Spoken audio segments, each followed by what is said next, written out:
بیاں دے یا رب، تیرے ممدوح کی مدحت کے لیے اٹھا ہوں، تیرے ممدوح کی مدحت کے لیے اٹھا ہوں، دل فرزدق کا تم اسم کی زباں دے یا رب، دل فرزدق کا تم اسم کی زباں دے یا رب۔ ایک صلوات پڑھتے ہیں۔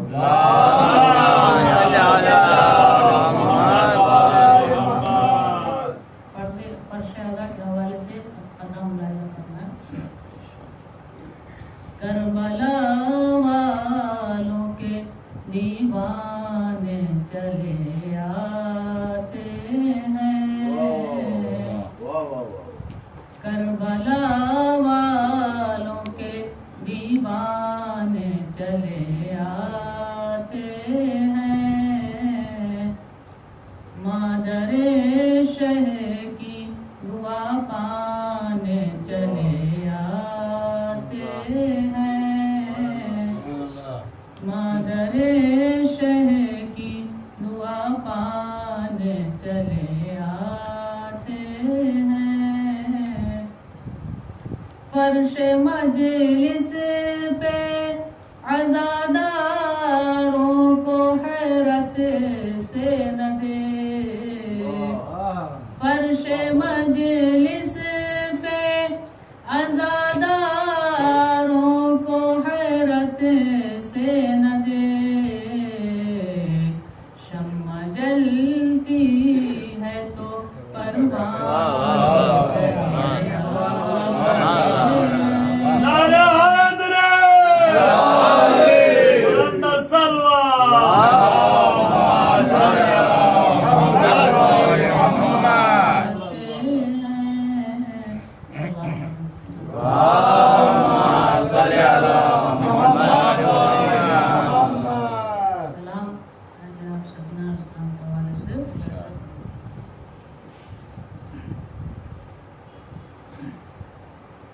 پیاسی ہے سکینہ ہے، پیاسی ہے سکینہ، اے مومنو جب مجلس شبیر میں آنا، پیاسی ہے سکینہ، بچوں کا تمہیں واسطہ یہ بھولے نہ جانا، یہ سوچ کے جی کھولے کہ تم عاشق بہانا، مجلس جہاں ہوگی وہاں آتی ہے سکینہ، پانی نہ ملا بھی پیاسی ہے سکینہ ہے، پیاسی ہے سکینہ ہے، اللہ کرے آئے کبھی ایسا زمانہ، او شام کے زندہ کی طرف آپ کا جانا، پھٹ جائے گا دل دیکھ کے وہ غم کا ٹھکانہ، بے حال ہوئی قبر میں سوتی ہے سکینہ، پانی نہ ملا بھی پیاسی ہے سکینہ ہے، پیاسی ہے سکینہ، یوں جانب دریا گئے عباس دلاور، اور دریا سے مشکیزہ بھرا بادل مضطر، دریا کی ہر ایک موج یہ کہتی تھی تڑپ کر، اے تیسرا دن ہائے، اے تیسرا دن ہائے، تڑپتی ہے سکینہ،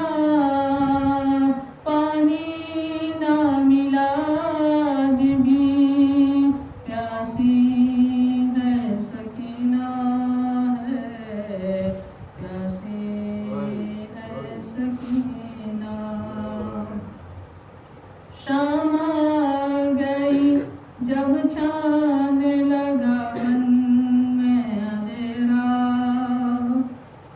زینب نے کیا بھائی کے لاشے پہ یہ نوحہ، کیا تم نے سکینہ کو کہیں دیکھا ہے بھیا؟ ایک کوزہ لیے دشت میں آئی ہے سکینہ، پانی نہ ملا آج بھی پیاسی ہے سکینہ، ہے پیاسی ہے سکینہ۔ اس طرح ستم ڈھاتے ہیں اب ظلم کے بانی، لا کر یہ بھرے کوزے بہا دیتے ہیں پانی، کچھ اور بھی بڑھ جاتی ہے یوں تشنا دہانی، بھائی کی طرف دیکھ کے روتی ہے سکینہ، پانی نہ ملا آج بھی پیاسی ہے سکینہ، ہے پیاسی ہے سکینہ۔ آنسو ابھی بچی کے نہیں پائے تھے تھمنے، پھر مار دیا ذرہ، پھر مار دیا درہ کسی اہل ستم نے، سجاد کو ہر گام میں رلایا اسی غم نے، اس عمر میں یہ سختیاں سہتی ہے سکینہ، پانی نہ ملا آج بھی پیاسی ہے سکینہ، ہے پیاسی ہے سکینہ، ہے پیاسی ہے سکینہ۔ برائے سلام دیے امام زمانہ نعرہ سلوات،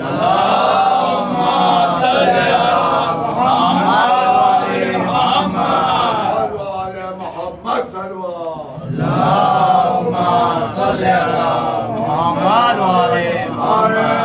حیدری بلند نعرہ سلوات۔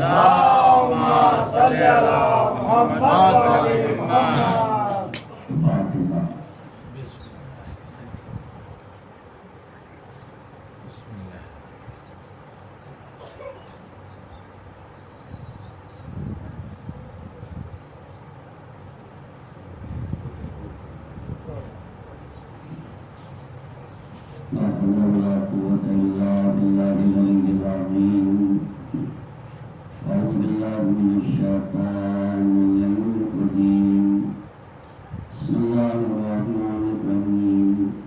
الحمد لله رب العالمين، والصلاة والسلام على أشرف الأنبياء والمرسلين، خاتم النبيين سيدنا ومولانا أبي القاسم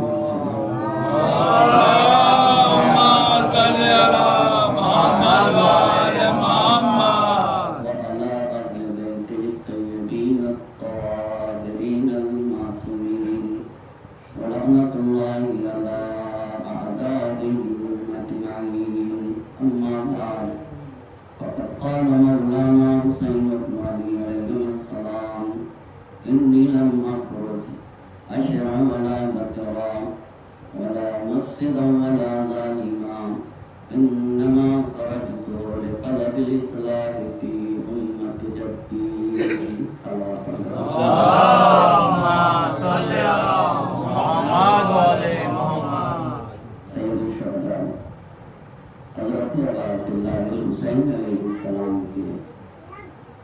جس فقرے کو سرنامے سخن قرار دیا ہے، اس میں امام اپنے قیام کے اہداف اور مقاصد کی طرف اشارہ کر رہے ہیں۔ انی لم اخرج اشرا ولا بطرا، اے لوگوں میں کسی سرکشی کے لیے نہیں نکلا ہوں، اور نہ ہی میں کسی بغاوت کی خاطر نکلا ہوں، نہ زمین پر فساد پھیلانا چاہتا ہوں، اور نہ ہی کسی کے اوپر ظلم و ستم کرنے کے لیے نکلا ہوں۔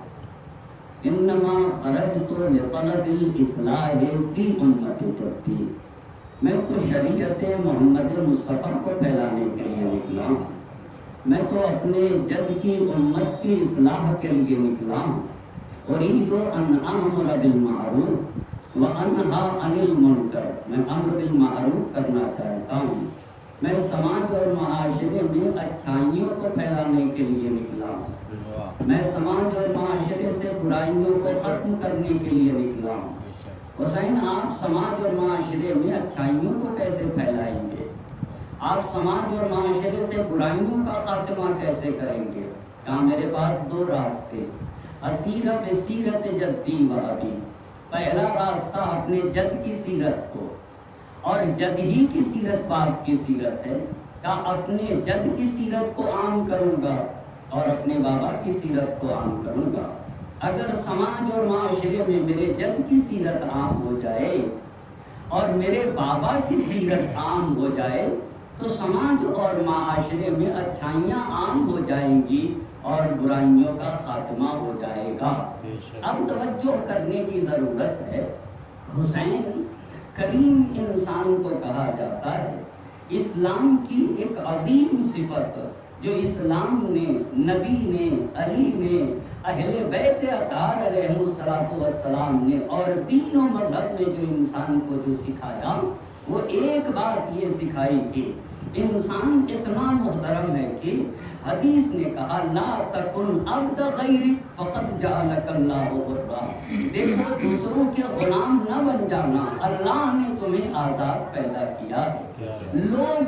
لوگ کبھی ہر کس و ناقص کے سامنے اپنے آپ کو گرا دیتا ہے، انسان کبھی کرسی کے سامنے جھکتا ہے، انسان کبھی پوسٹ کے سامنے جھکتا ہے، انسان کبھی کسی اور کے سامنے جھکتا ہے۔ علامہ اقبال نے بڑی پیاری بات کہی تھی، تو وہ ایک سجدہ جسے تو گراں سمجھتا ہے، انسان سجدے کو بھاری سمجھتا ہے، وہ ایک سجدہ جسے تو گراں سمجھتا ہے، ہزار سجدوں سے دیتا ہے آدمی کو نجات۔ مطلب کیا ہوا؟ ایک سجدہ ہزار سجدوں سے بتاتا ہے۔ یعنی علامہ اقبال نے بڑے فلسفے کو حل کیا ہے کہ ان کے سامنے جھکنا، ان کے سامنے جھکنا، پوسٹ کے سامنے جھک جانا، کرسی کے سامنے جھک جانا، کسی مقام کے سامنے جھک جانا، ان تمام جگہوں پہ جھکنے سے جو چیز بچاتی ہے نا، وہ خالق و مالک کا سجدہ ہے، وہ خالق و مالک کا سجدہ۔ اس کا مطلب کیا ہوتا ہے کہ انسان نماز پڑھ کے حقیقت میں اپنی حریت کا ثبوت پیش کرتا ہے، نماز پڑھ کے یہ بتانا چاہتا ہے کہ انسان اتنا محترم ہے کہ صرف اور صرف اس کا سر خالق و مالک کی بارگاہ میں جھکنے والا ہے۔ اسی لیے میرے مولا نے کہا ہے ایھا الناس لیس لانفسکم ثمن الا الجنہ فلا تبیعوها الا بحق، دیکھو تم بڑی قیمتی شے ہو، اپنے کو سستے میں نہ بیچ دینا۔ بہت توجہ کرے گا میرا مجمع، یہ حسین کا پیغام ہے، یہ کربلا کا پیغام ہے، یہ دین اسلام کا قانون ہے، تم بڑی عظیم شے ہو، اپنے کو سستے میں نہ بیچنا۔ تو دین سے پوچھنا چاہوں گا کہ انسان کی قیمت کیا ہے؟ اگر بیچے تو کس کے حوالے بیچے؟ حسین نے کہا میرے بابا سے سیکھنا، میرے بابا نے اگر اپنے نفس کا سودا کیا ہے تو اس سودے کے مقابل میں کیا لیا ہے؟ رضائے پروردگار لی ہے شب ہجرت، بستر رسول پہ سو کے تم بڑے قیمتی ہستی ہو نا، فلا تبیعوها الا بحق، تمہارے جسم کی قیمت جنت ہے۔ بہت توجہ کرے گا میرا مجمع، یہ تمہارے جسم کی قیمت ہے۔ انسان کے پاس جسم بھی ہے اور انسان کے پاس روح بھی ہے۔ بھئی جنت میں شہد کی نہریں ہوں گی، دودھ کی نہریں ہوں گی، انگور ہوں گے، انار ہوں گے، جو چاہے گا انسان ہوگا۔ تو یہ بتائیے دودھ جسم کی غذا ہے یا روح کی؟ یہ تو جسم کی غذا ہے نا، چاہے شہد ہو یہ بھی جسم کی غذا ہے، انار اور انگور بھی جسم کی غذا ہے نا، یہ نہریں تو جسم کی غذا ہیں، شہد کی نہریں ہوں، دودھ کی نہریں ہوں، تو جنت میں میری روح کی غذا کیا ہوگی؟ بہت توجہ کرے گا میرا مجمع، جنت میں جسم کی یہ غذا ہے، جنت میں روح کی غذا کیا ہوگی؟ کہا روح کی غذا یہ ہوگی کہ بندہ معنوی اعتبار سے خالق سے کتنا نزدیک ہے اور اپنے مالک سے کتنا قریب ہے۔ اسی لیے قرآن میں ایک خاتون ہے جنہیں آسیہ بنت مزاحم کہا جاتا ہے، جو فرعون کی شریک حیات ہے۔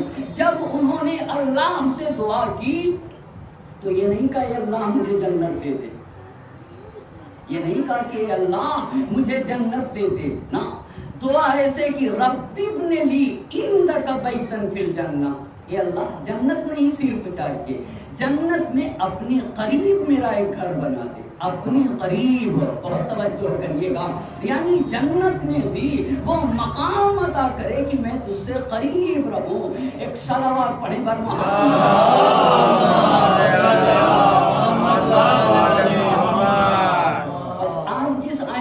کی طرف اشارہ کرنا چاہتا ہوں، وہ اشارہ کربلا کا جو مکمل پیغام ہے نا، وہ عزت نفس، کرامت نفس، طہارت نفس، پاکیزگی نفس کا درس ہے کربلا کا۔ تم بڑے محترم ہستی ہو، اسی لیے امام حسین علیہ السلام نے 30,000 کی فوج کو جو خطاب کیا ہے اس میں ایسے کہا عبید اللہ ابن زیاد کی 30,000 کی فوج سے، الا وان الدعی یا ابن الدعی قد رکضنی بین اثنتین بین السلة والذلہ ہیہات من السلہ یأبی اللہ ذلک لنا ورسولہ والمؤمنون وحجور طہرت وجدود طابت۔ 30,000 کی فوج کو اکیلے حسین خطاب کر رہے تھے، اس میں بھی سوچنے کی بات ہے، اس میں بھی سیسا پلائی ہوئی دیوار کی طرح کھڑے ہوئے تھے۔ اچھا کیوں یہ طاقت آتی ہے؟ امام حسین علیہ السلام نے کوفے کی فوج کو خطاب کر کے کہا کہ اے کوفیو، وہ نابکار ابن نابکار عبید اللہ ابن زیاد مجھ حسین سے کہتا ہے کہ یا جنگ کرو یا ذلت کو قبول کرو، یا جنگ کرو یا ذلت کو قبول کرو۔ تو امام حسین علیہ السلام نے کہا جا کر اس نابکار ابن نابکار سے یہ کہہ دینا، کیا وہ حسین کو نہیں پہچانتا ہے؟ کیا اسے پتہ نہیں حسین کا رشتہ خدائے وحدہ اللہ شریک سے ہے؟ کیا وہ یہ نہیں جانتا ہے کہ حسین کی رگوں میں رسول خدا کا خون دوڑ رہا ہے؟ کیا اسے یہ پتہ نہیں حسین کا رشتہ صاحبان ایمان سے ہے؟ کیا وہ یہ نہیں جانتا ہے حسین علی مرتضیٰ کی آغوش میں پلے بڑے ہیں؟ کیا اسے یہ نہیں پتا حسین کی ماں کو فاطمہ کہا جاتا ہے؟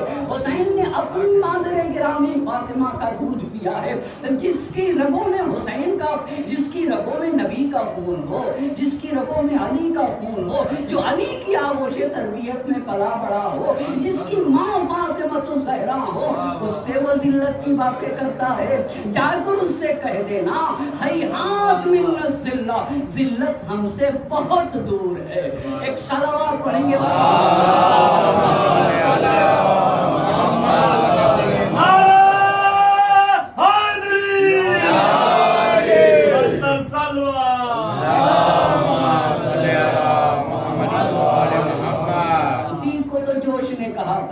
نازش نوع بشر فخر ابو جد تھے حسین، مفرد و مستند و اشرف و امجد تھے حسین، سجدہ کرتا تھا جسے کعبہ وہ معبد تھے حسین۔ دنیا کعبے کو سجدہ کرتی ہے اور کعبہ حسین کو سجدہ کرتا ہے۔ سجدہ کرتا تھا جسے کعبہ وہ معبد تھے حسین، نقطہ پختگی فکر محمد تھے حسین۔ یہ نہ ہوتے تو یقین سید گماں ہو جاتا، آخری شعلہ پیغام دھواں ہو جاتا۔ جس نے ایمان کو شک اور وہم میں بدلنے نہ دیا اسے حسین کہا جاتا ہے۔ جس نے یقین کو گمان میں بدلنے نہ دیا اسے حسین کہا جاتا ہے۔ یہ نہ ہوتے تو یقین سید گماں ہو جاتا، آخری شعلہ پیغام دھواں ہو جاتا۔ ایک صلوات پڑھیں گے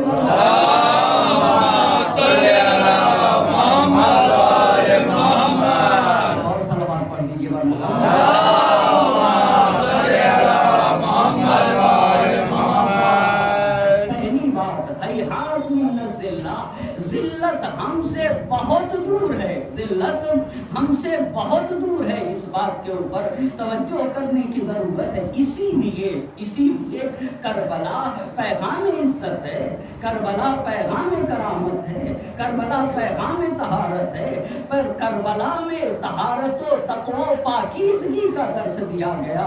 اتنی تمہید کے بعد اس بات کو عرض کرنا چاہوں گا، اسی لیے دین اسلام میں جو سب سے پہلی چیز منع ہے وہ یہ کہ کسی بھی انسان کو حق حاصل نہیں ہے کہ وہ دوسرے کے سامنے ہاتھ پھیلا دے۔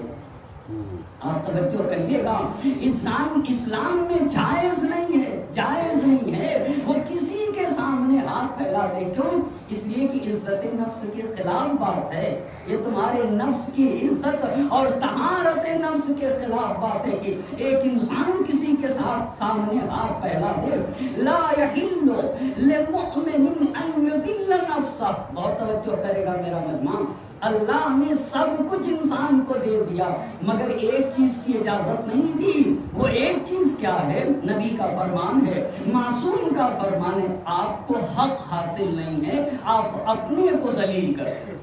کسی بھی انسان کو حق حاصل نہیں ہے کہ اپنے کو ذلیل کرتے۔ اچھا تو مولانا آپ کہہ رہے ہاتھ پھیلانا جائز نہیں، جس کا مطلب یہ ہوگا تلاش و کوشش کرے، کام کرے تاکہ کسی کے سامنے ہاتھ نہ پھیلانا پڑے۔ اگر ضرورت پڑ جائے تو، اب اسی کو عرض کرتا چلوں، اگر ضرورت پڑ جائے تو روایت کہتی ہے کہ پھر دیکھو ہر آدمی سے اپنی ضرورت کو نہ کہنا، اس پہ توجہ کرنے کی ضرورت ہے۔ وہ کون سے لوگ ہیں جن سے اپنی ضرورت کو کہا جا سکے، جن سے کچھ مانگا جا سکے، جن سے کچھ سوال کیا جا سکے؟ ہمارے اور آپ کے تیسرے امام حسین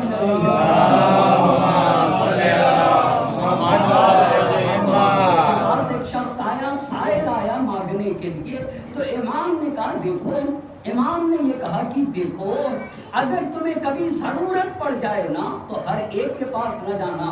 اذا سألتم حاجتا فاسألوها من احد الاربعہ، اگر کسی کے سامنے جانا رہے تو دیکھو ان چار لوگوں میں سے کسی ایک کے پاس چلے جانا۔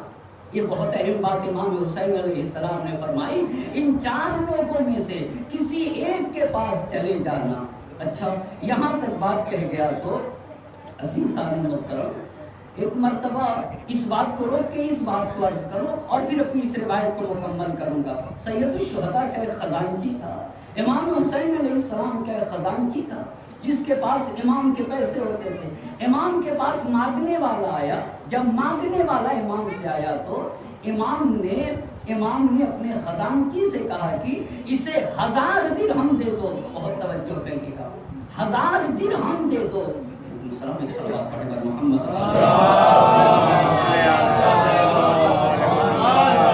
اچھا یہ بتائیے اگر آپ کے پاس کوئی سرمایہ ہو، کوئی بھی چیز ہو، مثلا ایک جانور ہے، آپ اس جانور کو بیچیں تو بیچنے کے بعد جو پیسے ملتے ہیں اسے گنتا انسان کہ بھئی جتنے میں بیچا ہے اتنا ملا یا نہیں ملا۔ یہی تو یعنی جب ایک انسان کوئی چیز بیچتا ہے اور اس کے مقابل میں پیسے ملتے ہیں تو فوراً پیسے کو گنتا ہے کہ یہ جو چیز بیچی تھی اس کے مقابل میں جو پیسہ ملا، جتنے کا بیچا ہے اتنا ملا یا نہیں ملا، گنتا ہے یا نہیں گنتا ہے۔ امام کے پاس مانگنے والا آیا اور مانگنے والے آیا تو امام نے اپنے خزانچی سے کہا کہ اسے 1000 درہم دے دو۔ اچھا جب امام کے خزانچی نے اسے 1000 درہم دیا تو وہ فوراً گننے لگا، تو یہ بتائیے کیا اس نے کوئی چیز بیچی تھی کہ پیسے کو گن رہا تھا؟ پیسے کب گنے جاتے ہیں؟ جب ہم کوئی چیز بیچیں، ٹھیک ہے، اور اس کے مقابل میں جو پیسہ ملتا ہے اسے گنتے ہیں کہ بھئی ہم نے جو چیز جتنے میں بیچی تھی اتنا پیسہ ملا یا نہیں۔ یہاں تو فقیر تھا، اس نے مانگا، پیسے دے دیا اور وہ گننے لگا، تو امام کا خزانچی اس سے پوچھتا ہے کہ بھائی پیسے کیوں گن رہے؟ تم نے تو کوئی چیز بیچی نہیں، پیسے کیوں گن رہے ہو؟ تو امام حسین علیہ السلام نے کہا کہ بڑی قیمتی چیز بیچی ہے، اسے حق ہے گننے کا، اسے حق ہے گننے کا، اس نے قیمتی چیز بیچی ہے. کہا وہ قیمتی چیز کیا؟ کہا آبرو بیچی. بہت توجہ کرنے کی ضرورت ہے، بہت توجہ کرنے کی. ایک انسان کتنا محترم ہے. کہا اس نے آبرو بیچی ہے. یہ تو اس نے سوال کے لیے ہاتھ پھیلائے، جو پیسے کے لیے سوال کرنے کے لیے جو ہاتھ پھیلائے، یہ ہاتھ نہیں پھیلایا، اپنی آبرو بیچی ہے. پھر امام نے اپنے خزانچی سے کہا کہ 1000 درہم اور دے دو. کیوں اور دے دو 1000 درہم؟ اس لیے اسے 1000 درہم دو کہ یہ دوسرے کے دروازے پہ نہیں گیا ہے، ہمارے دروازے پہ آیا ہے. کیوں حسین کے دروازے پہ آیا؟ کہا اس نے دروازہ ایسا تلاش کیا جہاں اس کی آبرو محفوظ رہ جائے گی، جہاں اس کی عزت محفوظ رہ جائے گی. اب توجہ کریگا، اسی بات کو جوش ملیح آبادی نے کہا تھا، حسین کتنا آبرو مند ہے، حسین کو بشریت کی آبرو کا کتنا خیال ہے. تلخ کاموں کو پلاتا ہے جو آب شیرین، بخشتا ہے کسی مضطر کو جو کیف تمکین. عمر بھر خدمت انسان سے جو تھکتا ہی نہیں، اس کی سرکار میں خود عرش جھکاتا ہے جبھی. اپنے زانوں پہ جو دکھیوں کو سلا لیتا ہے، اس کو اللہ کلیجے سے لگا لیتا ہے، اس کو اللہ کلیجے سے لگا لیتا ہے. جس کی ہر سانس ہو ایک ولولے خیر انام، نیند ہو جس کی غریبوں کی محبت میں حرام، زیادہ خدمت انسان پہ ہو جو گرم خرام، اس الوہی بشریت پہ درود اور سلام. حامل اوج الوہیت انسان تھے حسین، ہاں اسی زیادہ خدمت پہ خرامات حسین. قافلے دھوپ میں جس وقت کی چکراتے تھے، ہائے کیا دل تھا انہیں چھاؤں میں لے آتے تھے. داد احسان کی ملتی تھی تو شرماتے تھے، تشنا لب دیکھ کے دشمن کو تڑپ جاتے تھے. دشتے بے آب میں کوثر کی روانی تھے حسین، کشت انسان پہ برستا ہوا پانی تھے حسین. نعرہ حیدری، بلند سلوات.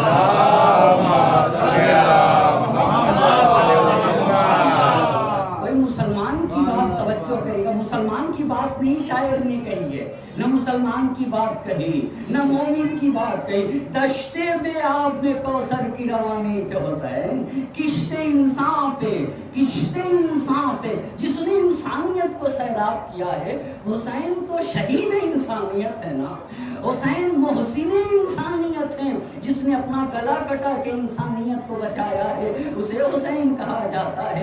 جس نے آبرو بشریت کا تحفظ کیا ہے، اسے حسین کہا جاتا ہے. اسے 1000 درہم اور دو. کیوں آقا اور دیا جائے؟ کہ اس لیے کہ اس نے وہ در تلاش کیا جہاں اس کی آبرو محفوظ رہ سکے.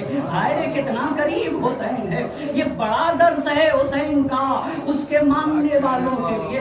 دیکھو خود بھی آبرو مند بن کے جیو، اور اگر تمہارے در پہ کوئی آ جائے نا تو اس کی آبرو کا تحفظ کر لینا. ایک صلوات پڑھیں بر محمد.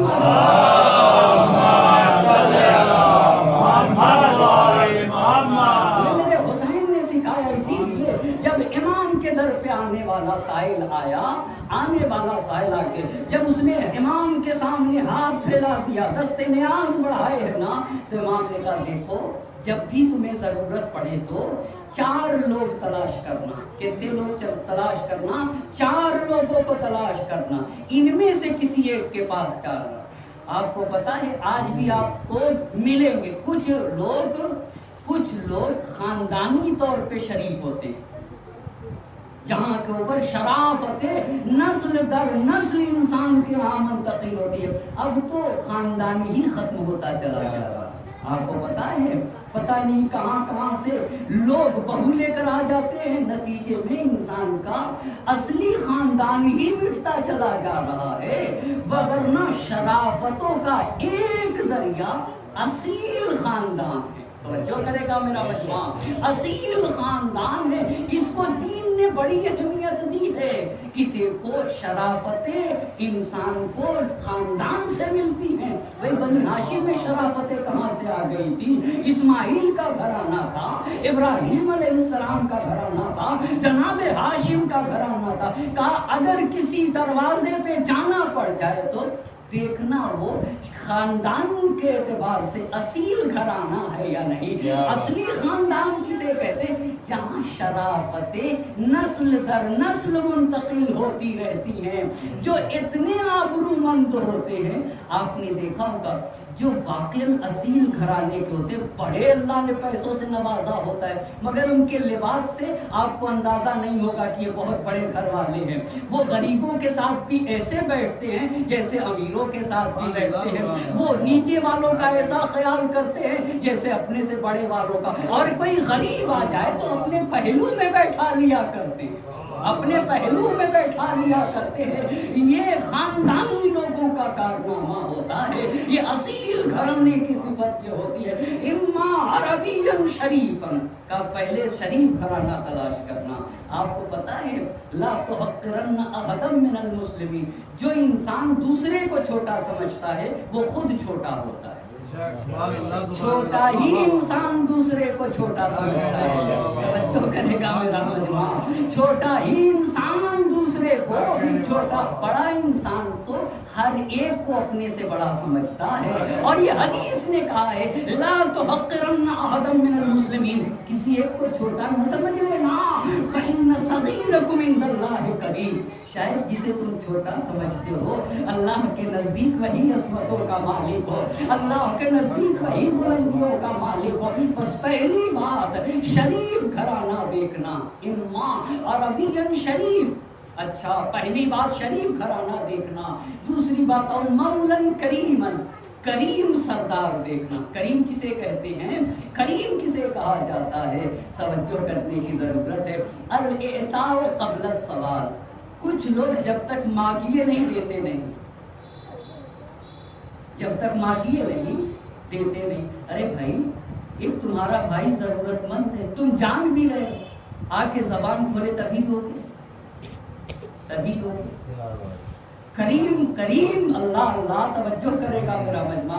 کریم تو ضرورت کو پڑھتا ہے، وہ صرف چہرہ دیکھ کے پتہ لگا لیتا ہے کہ آج یہ ضرورت مند ہے. پھر کریم شرماتا ہے. میرے مولا کے سامنے مانگنے والے جب آتے تھے تو کہتے تھے اپنی زبان سے نہ کہو، زمین پہ لکھ دو. اپنی زبان سے نہ کہو، زمین پہ لکھ دو. کیوں آقا؟ کہا علی کو شرم آتی ہے کہ کوئی مومن اپنی زبان سے اپنی ضرورت کو بیان کرے. کیوں اس پہ یہ وقت آ گیا کہ علی سے آ کے اپنی ضرورت کو زبان سے بیان کرے؟ تو امام کہتے تھے کہ زبان سے نہ کہو، یا خط پہ لکھ دو یا زمین کے اوپر لکھ دو. کریم اسے کہتے ہیں جو یہ کہتا ہے کہ اچھی بات نہیں ہے، یہ آ کے مجھ سے کہے تو میں کروں. اچھا الاعطاء قبل السؤال، جو مانگنے سے پہلے دے دے اسے کریم کہا جاتا ہے. اچھا دوسروں کو دینے کی بات تو چھوڑ لیجئے، کچھ بدبخت ایسے ہیں جو اپنے ماں باپ کو بھی بغیر مانگے نہیں دیتے. توجہ کرے گا میرا مجمع. کچھ بدبخت ایسے ہیں دوسروں کو تو دینا چھوڑ دیجئے، جب تک اس کے ماں باپ مانگتے نہیں یہ دیتا نہیں ہے. یہ بڑا بد نصیب انسان ہے، یہ بڑا بدبخت انسان ہے. ارے تمہارے ماں باپ نے بغیر مانگے تمہاری ضرورتوں کو پورا کیا ہے، تم بھی اپنے ماں باپ کی ضرورتوں کو بغیر مانگے پورا کیا کرو. ایک صلوات پڑھیں گے بر محمد. پہلی بات خاندان شریف ہو اس کے پاس جانا بڑے آبرومند ہو. کیا پیاری باتیں میرے امام نے سکھائی ہے. کریم انسان کو ڈھونڈنا، جہاں جب چلے جاؤ تو زبان سے کہنے کی ضرورت نہ پڑے. اور حامل القرآن، یا ایسے انسان کو ڈھونڈ لینا جس کی پوری زندگی قرآن کے مطابق گزر جائے. جو حامل قرآن ہو اس کے پاس جانا. اس پہ بھی وضاحت کر سکتا ہوں مگر اسے وضاحت نہ کروں گا. توجہ، لیکن میں وضاحت کر دوں تو بہتر ہوگا. حامل قرآن کسے کہتے ہیں؟ ہم اور آپ سب نے ملاحظہ کیا ہے جب کسی خاتون کے شکم میں بچہ ہوتا ہے تو وہ خاتون اپنی پوری زندگی اس بچے کے مطابق ڈھال دیتی. تاکہ اس کا بچہ محفوظ رہے نا. حامل قرآن اسی لیے اس خاتون کو حاملہ کہا جاتا ہے. وہ بچے کو لیے ہوئے اور اس کے مطابق اپنی زندگی کو ڈھال دے. حامل قرآن کا مطلب یہ ہوتا ہے جو انسان اپنی زندگی کس کے مطابق ڈھال دے, قرآن کے مطابق ڈھال دے, کا اس کے پاس جانا یہاں بھی آبرو بچی رہے گی. اچھا, یہ 3 باتیں. بس پہلی بات خاندان شریف ہو, دوسری بات کریم انسان کے پاس چلے جانا, اور تیسری بات اس انسان کے پاس جانا جس کا رشتہ قرآن سے, جس کا رشتہ قرآن سے ہو. اب توجہ کرتے جائیے گا. ایک عجیب بات دین نے بتائی, ایک عجیب بات دین نے بتائی. نہ جانے خوبصورتی بھی بڑی اچھی چیز ہے, بڑی اچھی چیز ہے خوبصورتی, اور خوبصورت بھی دین نے تعریفیں کی ہے. کبھی کبھی توجہ کرے گا میرا مجمع, سماج اور معاشرے میں 2 طرح کے لوگ ہوتے ہیں. کتنی طرح کے؟ 2 طرح کے. کچھ لوگ ایسے ہوتے ہیں جو کبھی نہیں مسکراتے. آپ نے مسکراتا ہوا نہیں دیکھ سکتے, آپ نے مسکراتا ہوا اما وہ کبھی مسکراتے ہی نہیں. یہ بیمار لوگوں کی علامت ہے, یہ بیمار لوگوں کی علامت ہے. جو انسان مسکرانا جس کو نہ آئے, میرے نبی کا فرمان ہے تبسموں کا فی وجہ اخی کا صدقہ. مسکرایا کرو, مسکرایا کرو. اپنے ماں باپ کے لیے مسکراؤ, اپنے بھائی بہن کے لیے مسکراؤ, اپنے دوست و احباب کے لیے مسکرا دو, اپنے استاد کے لیے مسکرا دو, اپنے گھر گھرانے خاندان والوں کے لیے مسکرا دو, اپنی شریک حیات کے لیے مسکراؤ, شریک حیات اپنے شوہر کے لیے مسکرا دے. تبسم کا فی وجہ اخی کا صدقہ. مسکرایا کرو, یہ تمہارا مسکرانا یہ صدقہ ہے. اللہ اللہ صدقہ ہے. اور میرے نبی نے ایک بات کہی ہے کہ ایھا الناس, اے لوگوں, اگر میں تم سے کہوں کہ سارے لوگوں کو پیسے دو, تو ایک انسان سب کو پیسے دے سکتا ہے؟ جی, سب کو پیسے تو نہیں دے سکتا, پر ایک چیز دے سکتا ہے, ایک چیز دے سکتا ہے. وہ کیا ہے؟ مسکرا تو سکتا ہے نا, یا نہیں مسکرا سکتا ہے؟ مسکرا سکتا ہے. کا فَسَعُوهُمْ بِوَسْطِ الْوَجْهِ وَحُسْنِ الْخُلُقِ. کیا تم مسکرا بھی نہیں سکتے ہو؟ کیا تم اچھے اخلاق کا مظاہرہ بھی نہیں کر سکتے ہو؟ بس یہ بیماری ہے, کچھ لوگ کبھی نہیں مسکراتے. یہ پہلا گروہ. اور ایک گروہ یہ ہے کہ مصیبت کے پہاڑ ٹوٹ جائیں کبھی آنسو نہیں گر سکتے. یہ بھی بیماری ہے, یہ بھی بیماری ہے. جب دل مر جاتا ہے تو انسان کی آنکھوں سے آنسو نہیں گرتے ہیں. اچھا تو مولانا پھر کیا کیا جائے؟ آنسو نہیں نکلتے تو کیا کیا جائے؟ حدیث کہتی پھر غریبوں کے ساتھ بیٹھا کرو, پھر فقراء کے ساتھ بیٹھا کرو, پھر یتیموں کے ساتھ بیٹھا کرو. غریب, یتیم, فقراء کے ساتھ بیٹھنے سے دل کو زندگی ملا کرتی ہے, انسان کی حیات ملتی ہے انسان کو, اور انسان کا قلب زندہ ہوتا ہے نا. بس پہلی بات کس کے دروازے پہ جانا ہوگا؟ جو خاندانی شرافتوں کے مالک ہوں. کریم انسان کے پاس جاؤ, دوسری بات. تیسری بات حامل قرآن کے پاس. چوتھی بات اور صاحب وجہ السبیل. اور اگر یہ نہ ملے تو اس خوبصورت انسان کے پاس جاؤ جسے مسکرانا آتا. عجیب بات کہی ہے. اس کا مطلب یہ ہے کہ کچھ ضرور ہے کہ وہ اپنی خوبصورتی اور اپنی وجاہت کا لحاظ کر کے بھی تمہارا خیال کر دے گا اور تمہاری آبرو کو محفوظ کر لے گا. یہ آنے والے سائل نے امام حسین علیہ السلام سے یہ کہا تھا, یہ 4 باتیں میں نے آپ کے نانا سے سنی ہیں. یہ 4 باتیں میں نے کس سے سنا ہے؟ آپ کے نانا سے سنا ہے کہ اگر ضرورت پڑ جائے تو ان کے پاس چلے جانا. اور آپ میں یہ 4 باتیں پائی جاتی ہیں, آپ میں یہ 4 باتیں پائی جاتی ہیں. آپ کا گھرانہ بنی ہاشم کے آپ چشم و چراغ ہیں, آپ کریم ہیں, اور تیسری بات آپ حامل قرآن آپ کے گھر میں اترا ہے, اور خوبصورتی کا عالم یہ ہے آپ کی. امام حسین سے کہتا ہے آپ کی خوبصورتی کا عالم یہ ہے کہ آپ کے نانا نے فرمایا ہے کہ اذا اردتم ان تنظروا الی, اے لوگو اگر نبی کو دیکھنا چاہو تو فانظروا الی الحسن والحسین, حسن و حسین کو دیکھ لیا کرو. اگر نبی کو دیکھنا چاہتے ہو تو حسن و حسین کو دیکھ لیا کرو, حسن و حسین کو دیکھ لیا کرو. یہ آپ کی خوبصورتی کا عالم ہے. تو جب امام نے دیکھا کہ مانگنے والا بڑا صاحب معرفت انسان, آپ سے میں ایک بات بتاؤں، یہ بتائیے انسان کو کیپیسٹی کے مطابق دیا جاتا ہے. مثال دوں وہاں زمزم بٹ رہا ہو، ہم سب جائیں زمزم لینے کے لیے، کتنا لائیں گے آپ؟ یا میں کتنا لاؤں گا؟ جی ایسے نہیں، آپ ایسے کہیے نا، جانے والے سب جائیں گے. ایک اتنی بڑی بوتل لے کے جائے گا، ایک لیٹر کی بوتل لے کے جائے گا، ایک 500 لیٹر کی بوتل لے کے جائے گا، ایک 10 لیٹر کا ڈبہ لے کے جائے گا، ایک 20 لیٹر کا، شاید ایک 100 لیٹر کا ڈرم لے کے جائے.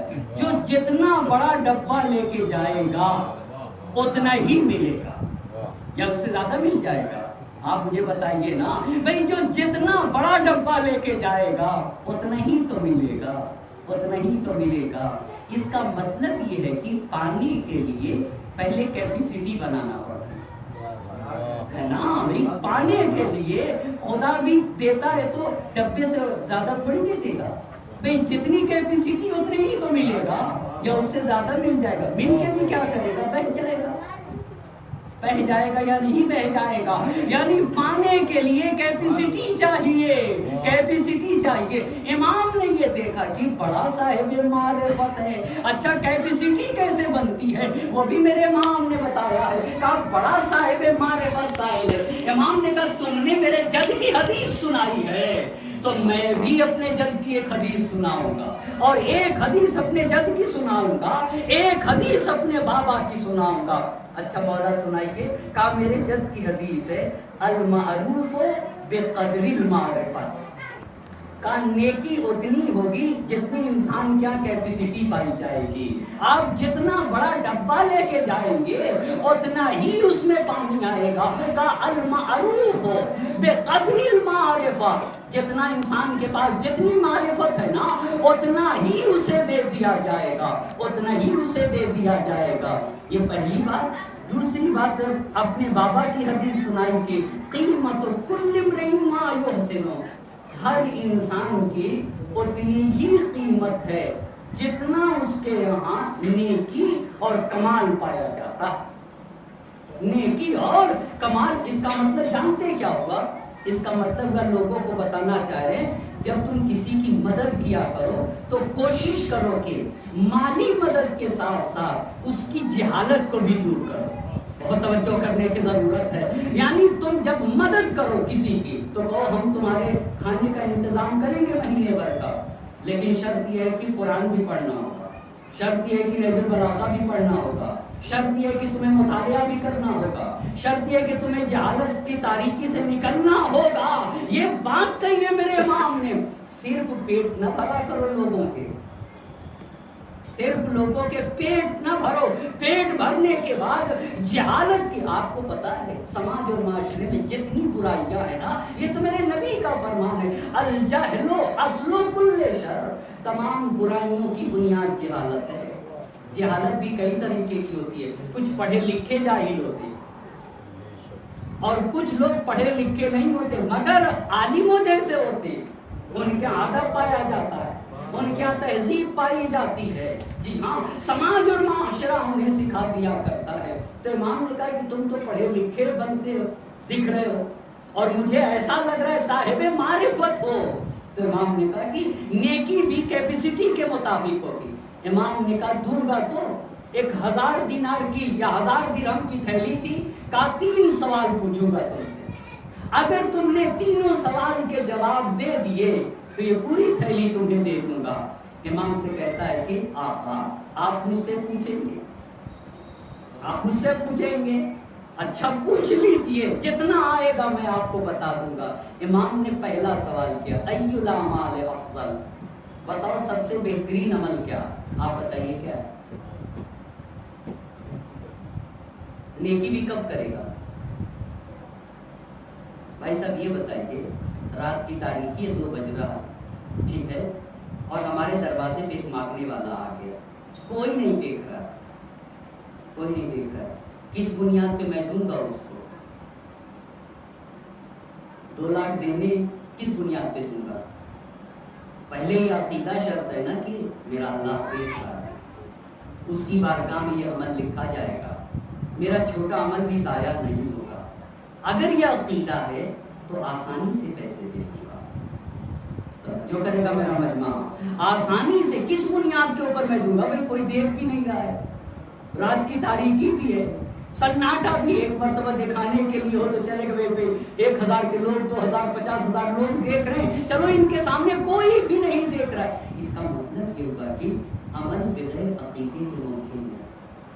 پہلے انسان کے ہاں یہ ایمان آنا چاہیے نا کہ میرا اللہ دیکھ رہا ہے، ذرے ذرے سے وہ واقف ہے، میری ضمیر سے، میری نیتوں سے وہ واقف ہے۔ اگر ایمان ہے تو آسانی سے اس کی مدد کر دے گا، آسانی سے مدد کر دے گا۔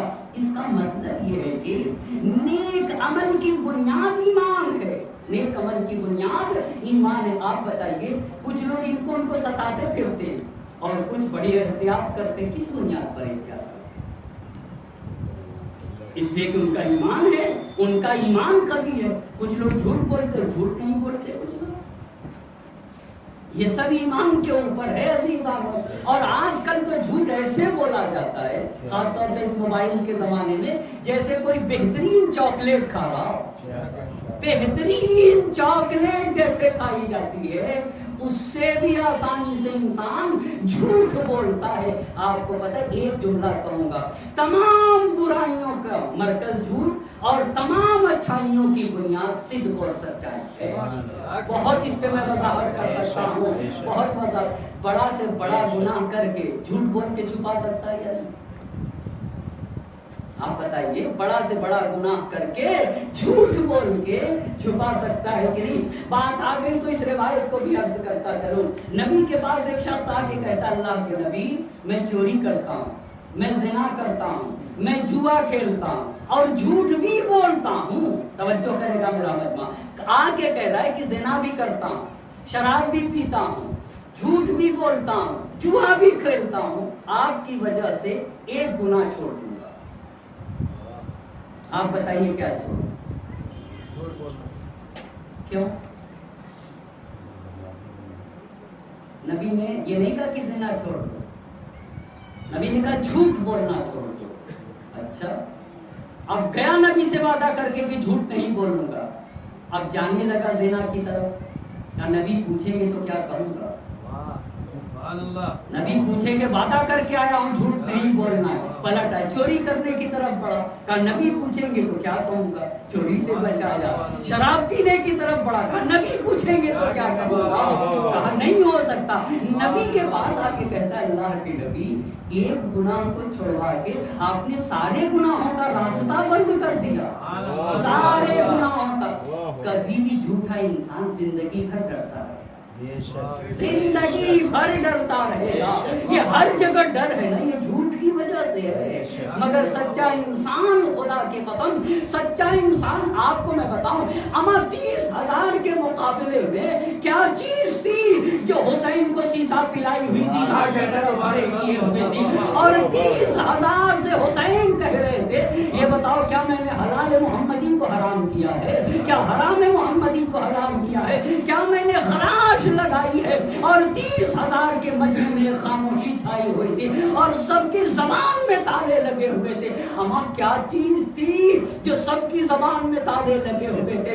خدا کی قسم، صرف حسین کی سچائی اور حسین کی حقانیت تھی۔ اس کا مطلب انسان اگر اکیلا ہے، انسان تنہا ہے، انسان مجروح ہی کیوں نہ ہو، انسان زخمی ہی کیوں نہ ہو، اکیلا ضرور ہوگا، مگر 30,000 کی فوج کو پیچھے جانے پہ مجبور کر دے گا۔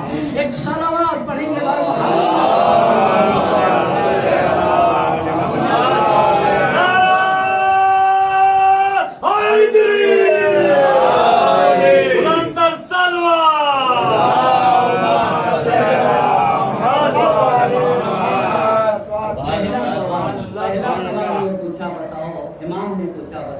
سب سے بہتر عمل کیا ہے؟ اب آپ بتائیے کیا جواب ہوگا؟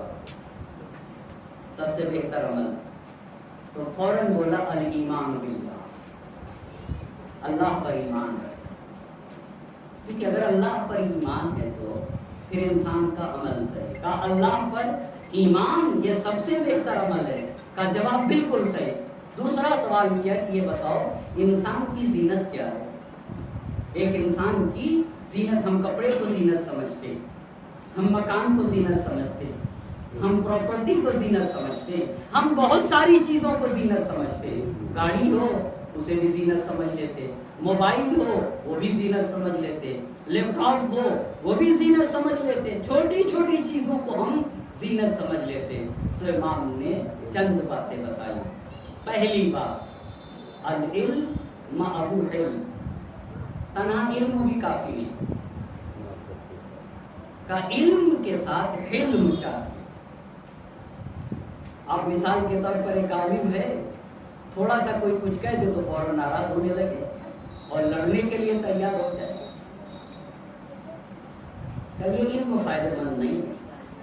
اب عالم سے مراد صرف ماما والا نہیں، کوئی بھی ہو سکتا ہے، کوئی بھی ہو سکتا ہے۔ کہا انسان کی زینت، پہلی بات یہ کہی کہ انسان کی زینت یہ ہے کہ اگر علم ہے تو علم کے ساتھ برداشت کرنے کی صلاحیت بھی ہونا چاہیے، قوت صبر بھی زیادہ ہونا چاہیے۔ جو جتنا پڑھا ہے، پڑھا لکھا ہو، اتنا ہی اس کے یہاں صبر کا مادہ۔ اگر یہ دو باتیں، علم اور صبر، دو چیزیں ہیں تو پھر انسان کی زینت ہے۔ کہا اگر کسی کے پاس علم نہ ہو تو کیا کرے گا، اس کی زینت کیا ہے؟ کہا المال معہ انفاق، کہا اگر پیسے دیے ہیں تو پیسہ صرف پیسہ زینت نہیں بنتا ہے جب تک کہ اس کے ساتھ خرچ کرنے کا سلیقہ نہ ہو۔ آپ کو پتا ہے کچھ لوگ نے خود کھاتے ہیں اور نہیں دوسرے کو کھلاتے، اس کو کنجوس نہیں کہتے، اس کو پست انسان کہا ہے روایت میں۔ اچھا کھا سکتے پر نہیں کھاتے، اچھا پہن سکتے پر نہیں پہنتے، اچھے مکان میں رہ سکتے ہیں، پیسے دیے اللہ نے پیسے دیے، سب کچھ کر سکتے مگر نہیں کرتے۔ ایسے انسان کو روایتیں بڑی مذمت کی ہے، توہین کی ہے۔ بس علم کے ساتھ علم، مال کے ساتھ انفاق، اور اگر انسان غریب ہے تو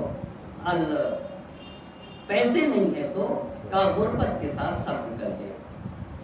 علم کا ایک بنیادی فائدہ یہ ہے کہ اگر پیسہ نہیں آتا ہے تو پڑھا لکھا انسان فاتح بھی سلیقے سے کرتا ہے، لیکن اگر پڑھا لکھا نہ ہو، پیسے آ جائیں تو وہ انسان سلیقہ بھی کھو دیتا ہے، انسان سلیقہ بھی کھو دیتا ہے۔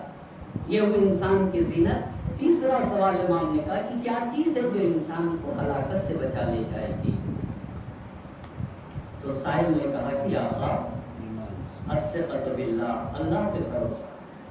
اور سب سے افضل، ہمارے پاس جب ایکسیڈنٹ ہوتا، کوئی مشکل آتی تو سب سے پہلے یہ کہتے فلاں بھائی کو بلا لاؤ۔ ذہن میں خدا آتا ہی نہیں ہے، ذہن میں خدا آتا ہی نہیں ہے۔ یہ بچا لے جائیں گے، وہ بچا لے جائیں گے، یہ بچا لے جائیں گے۔ اگر اللہ نہ چاہے تو کوئی بھی کچھ نہیں کر سکتا۔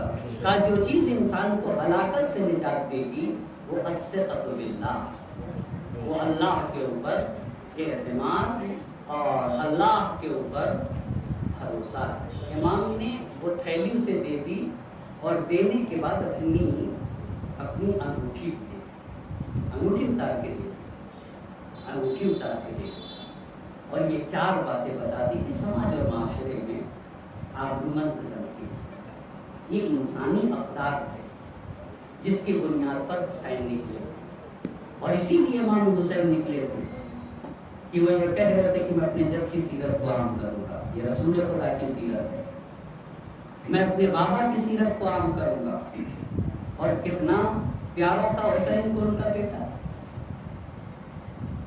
امام حسین سے رسول کیسی محبت کرتے تھے، اپنے سینے سے لگاتے تھے حسین کو، اپنے دوش پہ بیٹھاتے تھے حسین کو، حسین کے رخسار کو چومتے تھے اور حسین کے لبوں کا بوسہ دیتے تھے۔ اور جب نبی پاک کی وفات ہوئی تو حسین کو اپنے نانا کی محبت ستاتی تھی، لیکن جب حضرت علی اکبر علیہ السلام کی ولادت ہوئی تو جب بھی نانا کی محبت ستاتی تھی امام حسین کو تو امام حسین حضرت علی اکبر کو دیکھ لیتے تھے، تو امام حسین علیہ السلام کو سکون ہو جاتا تھا، کیونکہ صورت میں، سیرت میں، گفتار میں، رفتار میں امام حسین علیہ السلام کو کربلا میں اس کا دکھ نہیں تھا کہ علی اکبر جا رہا، کڑیل جوان جا رہا، ضعیفی کا سہارا، اس کا دکھ نہیں تھا امام حسین کو۔ امام حسین کو دکھ یہ تھا کہ جب مجھے نانا کی زیارت کی اشتیاق ہوتی تھی تو میں علی اکبر کو دیکھ لیتا تھا. شبیہ پیغمبر کے جانے کا دکھ تھا، شبیہ پیغمبر کے. بڑی احتیاط برتی ہے کربلا میں حضرت علی اکبر علیہ السلام کے حوالے سے. جو بھی میدان میں جانے کے لیے حسین سے اجازت مانگتا تھا، ہر کسی کو روکتے تھے امام حسین، کہتے تھے چلے جاؤ. لیکن بڑا سخت مرحلہ تھا جب شبیہ علی اکبر امام حسین کے سامنے آ کے کھڑے ہوئے تو امام حسین علیہ السلام کی آنکھوں میں آنسو آ گئے.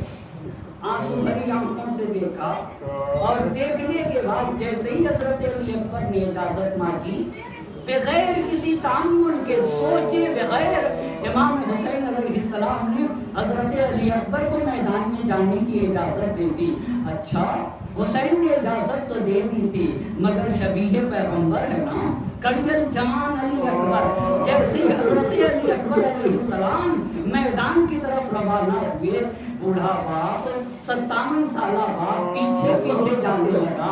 اور حضرت علی اکبر نے جب مڑ کے دیکھا، کیا دیکھا کہ میرے بابا آ رہے ہیں، تو ایک مرتبہ حضرت علی اکبر نے کہا کہ بابا آپ نے تو رخصت کر دیا تھا.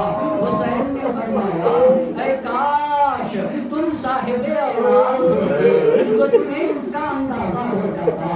نجرکم اللہ، اللہ کسی غم نہ لگائے سوائے مظلوم کربلا کے، غم مظلوم کربلا کے کسی غم نہ لگائے. خدا کی قسم انسانیت کے تحفظ کے لیے اے کاش تم صاحب اولاد ہوتے تو تمہیں اس کا اندازہ ہو جاتا. اجرکم اللہ. علی اکبر میدان جہاد میں آ گئے اور میدان جہاد میں آنے کے بعد مصروف جنگ ہوئے تو علی اکبر کو پیاس کا غلبہ ہوا. جب پیاس کا غلبہ ہوا تو بابا کی خدمت میں آ کے کہتے بابا